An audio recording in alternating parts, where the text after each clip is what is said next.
네, 이번 시간은 행정운영관리 제2강 관리소장의 업무 및 역할에 대해서 알아보도록 하겠습니다.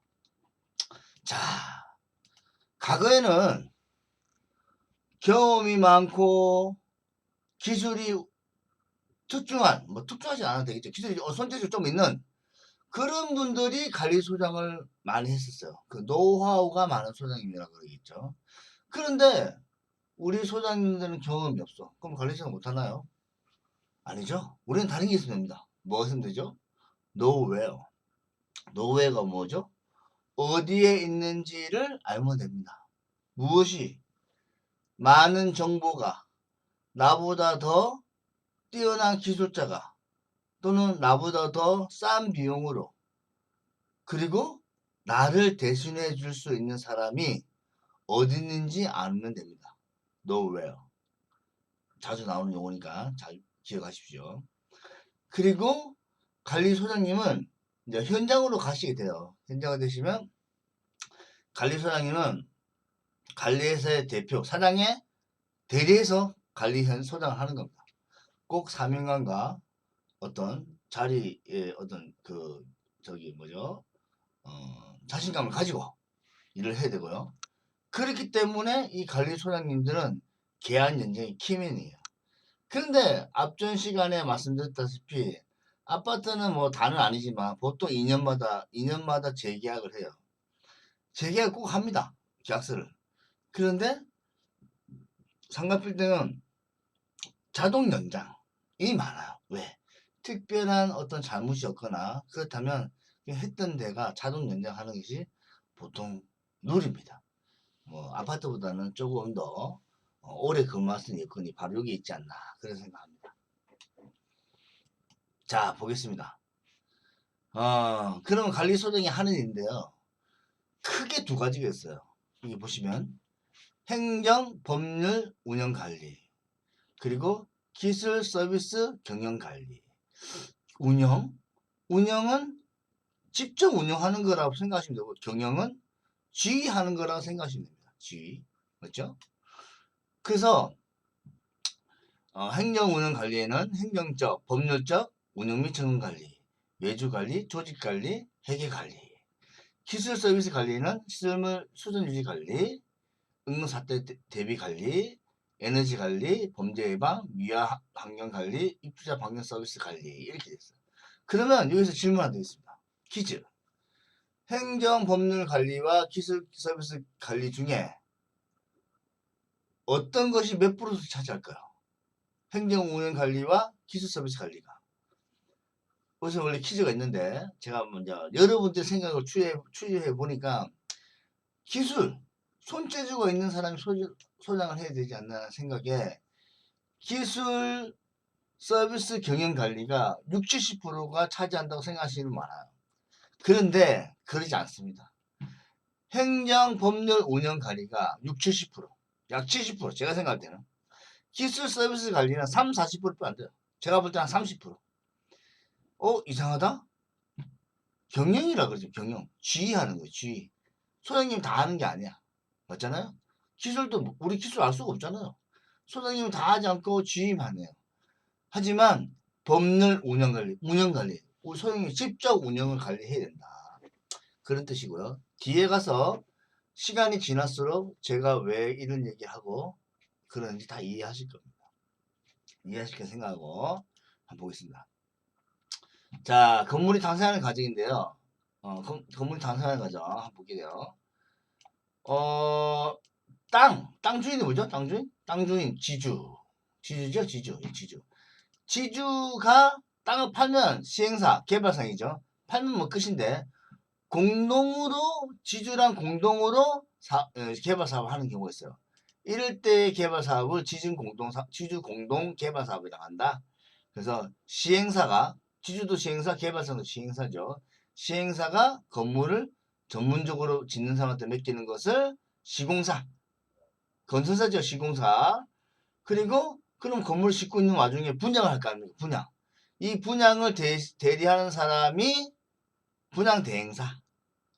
이 분양을 받는 사람이 분양주, 구분 소유자. 라고 합니다. 나중에 나올 거고요. 그리고 이 모든 것에 돈을 관장하는 사람이 신탁사, 은행이죠.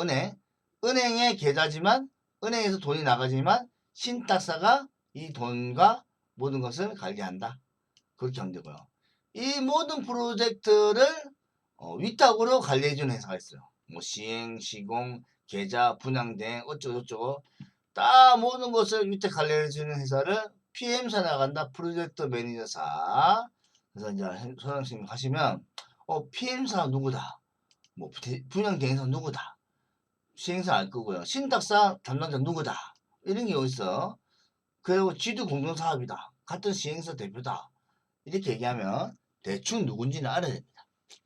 아시면 되고요. 자, 여기서 제가 퀴즈 하나 또 드리겠습니다. 신입 관리소장으로 관리사가 저거든요. 관리사가 안 될까요?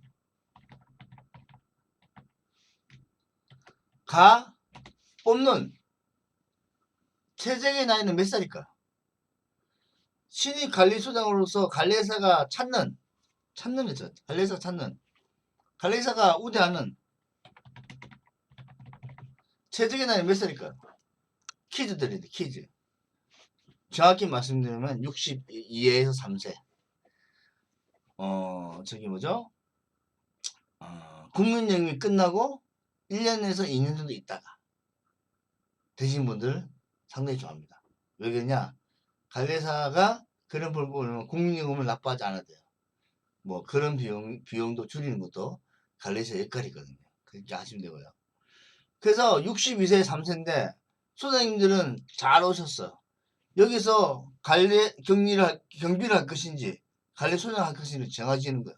여기 오신 분들은 관리소장으로 충분히 갈 수 있는 어떤 자신감이 있다. 왜? 노웨어. 어떻게든지 찾아서 왔을 거 아닙니까? 여기 보면 노웨어. 충분히 자신감이 있다. 그러면 여기서 퀴즈 하나 더 있습니다. 우리나라가 실질적으로 은퇴한 나이는 몇 살일까요? 실질적으로. 퀴즈. 몇 살 때 실질적으로 일을 놓을까요? 한번 보겠습니다. 100세 시대라고 할 만큼 평균 수명은 늘어났지만 법정 은퇴 연령은 60세인 대한민국. 이른 은퇴를 하고 또다시 일자리를 찾아 나서는 사람들이 많아서 반퇴 세대라는 말까지 나왔는데요. 그렇다면 한국인의 실질 은퇴 연령은 어떻게 될까요? OECD 경제협력개발기구에 따르면 한국 남성이 일에서 완전히 물러나는 연령은 72.9세로 2년 전보다 1.8년 늘었습니다. 34개 회원국 가운데 70세 넘어서까지 일하는 나라는 멕시코를 제외하고는 한국이 유일했습니다. 이 한국 여성도 70.6세로 2년 전보다 0.8세 늘면서 처음으로 70대 진입했습니다. 이렇다 보니 은퇴한 뒤 쉬면서 보내는 시간도 많지 않아서 OECD 평균보다 6년이나 짧았는데요. 게다가 한국 노인은 빈곤율까지 높았습니다. 지난해 65세 이상 노인 빈곤율은 49.6%로 OECD 회원국 가운데 1위를 기록했습니다.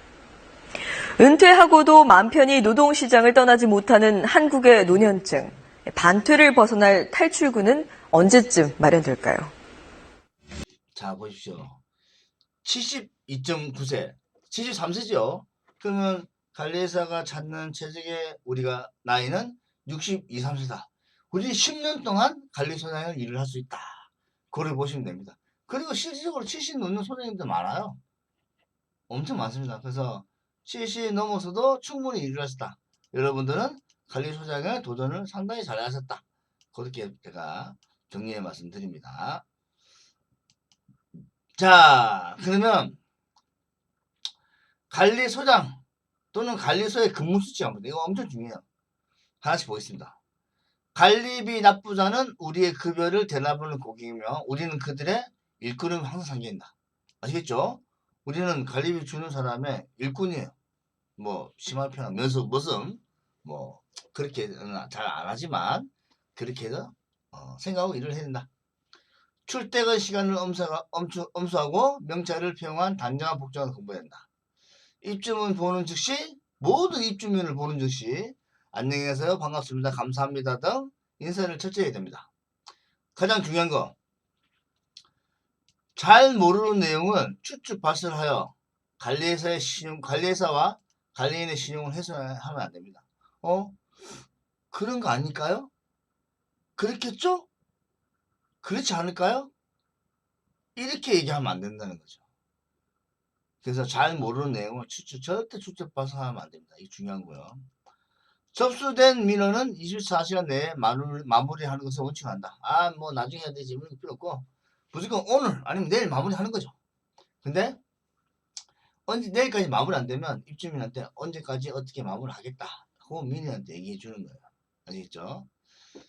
그 다음에 입주민과의 통화 방법과 통화 방법을 숙지하고 그 입주민 전화번호를 잘 저장하고 있어요. 보통 소장님이 가시면 업무폰을 주는 회사도 있어요. 아니면 소장님 개인 폰으로도 거래처 입주민을 다 저장을 해놔야 돼요. 그래서 전화 오면은 누구누구 고객님, 누구누구 분양주님, 누구누구 점주님, 누구누구 대표님 이렇게 얘기만 해도 이 입주민들은 상당히 좋아합니다. 직원들 근무사항을 잘 파악하고 정리전등과 숫자를 습관화한다. 민원 접수와 각종 일지 작성을 설치한다. 그 다음 중요한 거, 관리소를 방문하는 모든 고객에게 친절하게 안내한다. 이게 무슨 말이야? 누구든지 무슨 말이냐? 관리소에 방문했는데 할아버지 할머니가 방문할 수도 있잖아요. 그런데 그 방문했는데 불출석이 돼 있다. 알고 보니까 저기 우리 정의외과 원장님 어머니예요. 그럼 우리는 엄청 피곤하겠죠? 그러니까 관리소를 방문하는 모든 고객도 우리의 고객이다. 분양주 입주민이 아니어도 그렇게 아시면 되고요. 그리고 10번 마지막으로 비상시 대처방법과 각 담당자 연락처를 숙지해야 된다.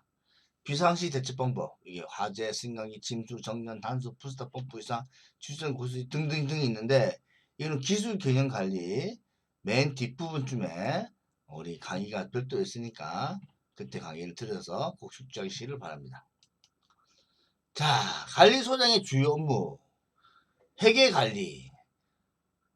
관리소의 주요 업무, 그래서 선수관리비 입금 내역 어쩌고저쩌고, 장기수는 준당금 어쩌고저쩌고, 월관리 쭉 있어요. 무슨 말인지 모르겠어 잘. 하지만 이런 게 있다. 관리소장이 무슨 일 하는지 궁금할 수 있지 않습니까?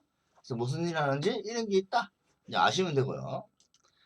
그 다음에 또 행정운임관리 하자, 도면, 도구, 관리단 운영, 건물 전체 주간 업무일지 관리 이런 거 쭉 관리하는 거죠. 그 다음에 행정은 2개, 그 다음 기술은 이렇다. 이거는 법정관리죠. 법정관리 이렇게 한다.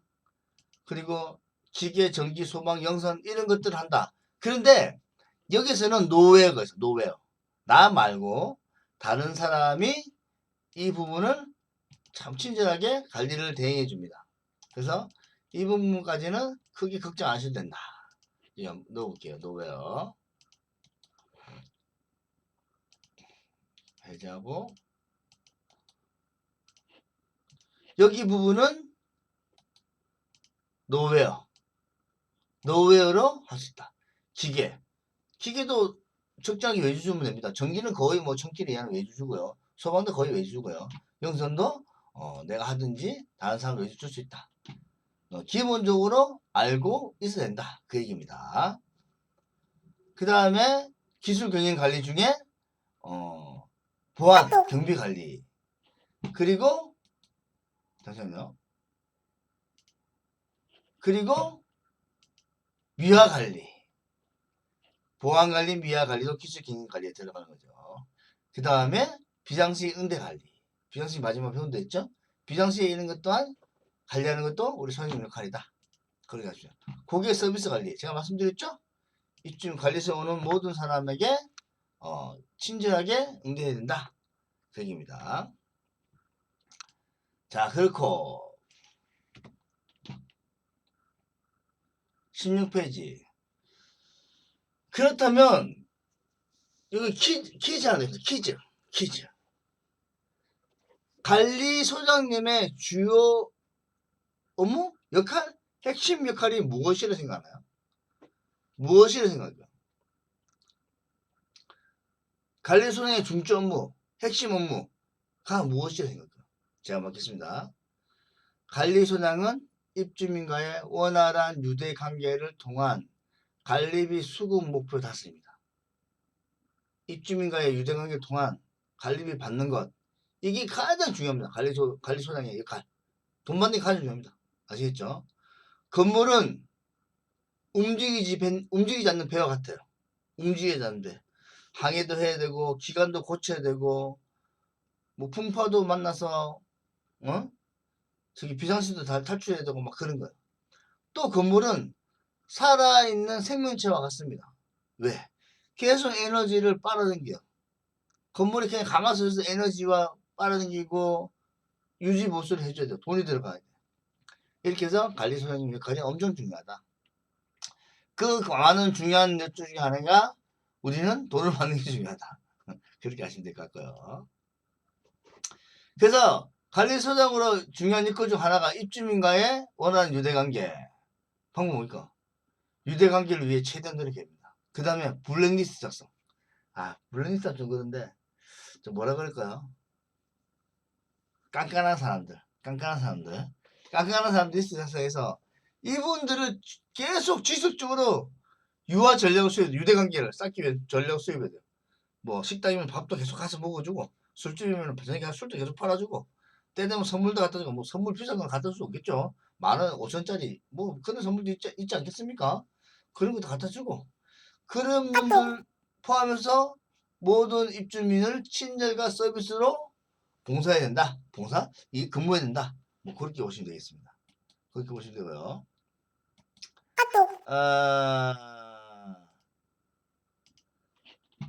잠시만요. 그 다음에 빌딩 관리소장의 주요 업무 중 제가 수급 목표 달성이라고 했잖아요. 수급 목표 달성할 때 수급하는 방법이 가장 중요해요. 그래서 제가 개월차별로 나눠봤습니다. 1개월차 1인데 이게 1이네. 자, 한번 다시 해볼게요. 1 슬러시 1 하면 좀 쉽지 않을까요? 2 슬러시 3 슬러시 1개월차의 체납시 그 다음 달이겠죠. 만약에 1월달 말일까지 내야 되는데 체납이 됐어. 그럼 2월 말일이겠죠?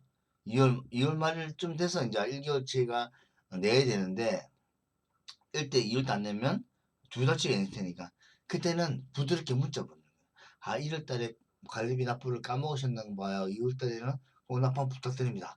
오전에 말고 오후에 보내야 되겠죠? 오전에 보내면 욕 바가지 넣습니다. 그 다음에 2개월차 체납 시에는 그럼 좀 있으면 또 3개월이잖아요. 그래서 설명을 해야 돼. 우리 대표님이 주는 관리비가 일반 관리비 말고 나머지는 누구나 관리해도 돈을 내야 될 돈이다. 그리고 또 대표님의 수도 관리비, 전기, 수도, 뭐 가스 요금은 대표님 건데 우리가 관리회사가 내든지 관리소가 대납하고 있다. 그래서 이 부분이 좀 잘 좀 납부해주고 발생되지 않으면 또 연체료가 발생되니까 좀 내주십시오. 힘들어도 그렇게 얘기하는 거죠. 그래 3개월 쳐다. 이제 이때부터 힘들어지는 거. 3개월 쳐다. 점유자가 누구냐면은 저기 임차인이죠. 임차인이 3개월 차 미납이면 구분 소유자 분양자한테 꼭 얘기해야 돼요. 문자를 보낸다든지 얘기해야 되고요. 그리고 일단 내용 증명을 보내야 돼. 내용 증명. 아니고 서면으로. 그 단전 단수 공고도 보내고. 단전 단수 함부로 하면 안 됩니다. 하지만 단전 단수 공고문을 보내는 거죠. 그렇게 해서 어떤 좀 압박수를 높여야 된다. 3개월차부터는. 4개월차부터는 이제 법적으로 가야 되는 거. 아시겠죠? 그렇게 하면 되고요. 그래서 단전 단수 공고는 이렇게 합니다. 이렇게 단전 단수 공고는 이렇게 하는데 좀 주라. 아시겠죠? 그렇게 하는 거고요. 4개월차 체납시는 뭐 법 소송을 가는 거죠. 그러면 관리비의 채권 소멸시효는 몇 년일까요? 채권을 받을 수 있는 3년. 근데 3년 전에 못 받느냐? 아니죠. 소송을 해서 집행을 확정받으면 민법으로 넘어가요. 그럼 10년. 10년마다 또 강제 추심을 계속 하는 거죠. 그렇게 하면은 계속 받을 수 있다. 3년, 10년 아시면 되고요. 자, 우리 소장님으로 가요. 소장이 하지 말아야 할지 이거 있죠? 한번 읽어보시고요. 허위 보고 협력업체 금품수. 아니 허위 보고 금품수수 이 두 개는 100% 다 알 수 있습니다. 금품수 100% 압니다. 100%. 책임감 부재, 근무태말, 공정치 못한 조직관리 이것 또한 조금 시간 지나면 다 압니다. 누가? 관리회사 내 위에 부장이사들이 다 압니다. 업무서울, 기밀 이거 다 합니다. 바로 절대 하지 마세요. 1, 2번 절대 하면 안 돼요. 그리고 3번, 4번부터 10번까지는 다 압니다. 물론 나중에 알 수도 있는 경우도 있지만 다 압니다. 말이 들어옵니다. 돌아가면서 입주민들이 많잖아요. 말이 딱 들어오게 돼 있습니다. 관리소장의 지급윤리 한번 읽어보시고요. 근데 참 중요한 게 뭐냐면 우리가 상가빌딩을 간다 칩시다. 근무하러. 근데 3,000평짜리 상가빌딩을 갔어요. 그게 전용 면적이 50개가 있어. 50개? 그래 한 50개라 칩시다. 50개면 장사하는 사람이면 근무자가 뭐 혼자 장사하는 경우는 거의 없잖아요. 2명씩 장사하면 100명이 있잖아요. 이 100명이 관리소를 계속 관조합니다. 안 보는 것 같아도. 청소가 똑바른지, 소장이 출퇴근 똑바로 하는지, 뭐 어떻게 하는지 다 봅니다. 보이지 않는 것을 우리를 관찰하고 있다. 그렇게 생각할 수 있습니다. 지급윤리 7, 8, 9, 10번, 11번도 잘 보시고요. 그래서 우리 소장님들이 업무 중에 하나가 행정 오른틀인데, 행정 오른틀은 이런 식으로 계획하고, 실천, 실행하고, 이 계획, 실천, 실행을 분석해서 수정 보완해서 다시 계획하고, 이렇게 계속 돌아가는 일을 소장님들이 하는 겁니다. 그렇게 하시면 되고요. 자, 그럼 가장 중요한 거. 그러면 우리 관리소장이 되기 위해서는 어떤 자격증을 갖추고 있어야 됩니다. 하나도 없으면 할 수 없잖아요. 그래서 제가 말씀드릴게요. 이렇게 5개 갖추고 있어야 되는데 하나씩 보겠습니다. 가스 안전관리자. 가스 안전공사에서 교육하는 거죠. 그래서 온라인 26시간으로 공부하면은 가서 4시간 시험 치입니다. 온라인 교육. 그리고 소방안전관리자 1급단인데 이건 필요 없습니다. 1급 무조건 1급. 가서 5일 교육. 요새는 온라인으로 5일 교육 없습니다. 5일 교육. 온라인으로 5일 교육 받고 시험 치면은 됩니다. 근데 이 시험이 뭐 그래 어렵진 않습니다. 또 뭐 그래 쉽진 않지만 그래 어렵진 않습니다. 공부 조금만 하면 됩니다. 그리고 승강기 안전관리자 이 교육받으면 그냥 수료증 줍니다. 그리고 그 다음 제일 좋은 건 컴퓨터 하는 능력 이게 좀 좋은데 이게 어려우니까 여기 보시면 ITQ, 엑셀, 파워포인트 미관 자격증 있죠. 한국 생산성 본부에서 주는 이런 미관 자격증 따면 좋습니다. 여기 보시죠. 아래 한글, 엑셀, 파워포인트 돼 있죠. A, B 등급으로 나와 있는데 이것만 따도 엄청나게 좋습니다. 그리고 이 교육을 수강하고 나면은 빌딩 경영관리사 민간 자격증 시험을 칠 수도 있고 그냥 어떤 그 추천료에서 발급해 드릴 수도 있습니다. 그래서 우리는 이 자격증 5개를 따기 위해서 노력해야 된다. 그리고 우리 교육의 실무 과정을 잘 이수해서 바로 현장에 투입해서도 문제 없게끔 어떤 이 교재나 강의를 잘 숙지하고 있어야 된다. 그렇게 아시면 되겠습니다. 네, 감사하고요. 다음 강의에서 뵙도록 하겠습니다. 감사합니다.